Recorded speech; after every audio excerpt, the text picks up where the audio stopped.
her daughter-in-law, Ruth, the young Moabite woman. They arrived in Bethlehem in late spring at the beginning of the barley harvest. This is how the first chapter of Ruth ends, and it's one of the most tragic chapters imaginable. An Israelite woman named Naomi had left Bethlehem with her husband because of a famine there, and the couple had taken their sons, Mahlon and Chilion, to Moab.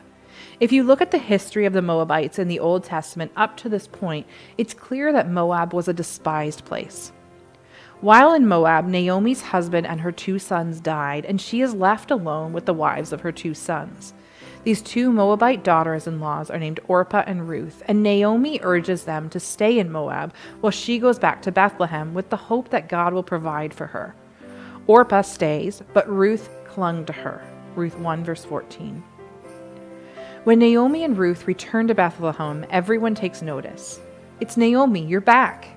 But Naomi tells them not to call her Naomi, but to call her Mara, a Hebrew word that means bitter.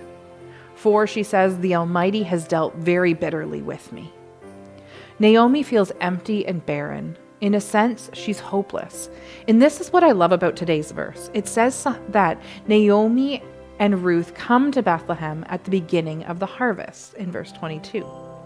It's not a time of famine anymore in Bethlehem. It is a time of harvest, and not just any harvest, but a harvest that will lead to unimaginable blessing for Ruth and Naomi, and as we'll eventually see at the end of this story, for generations to come, ultimately culminating in Jesus.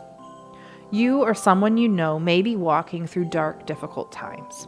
You may feel hopeless or tempted to despair. Now hear this good news.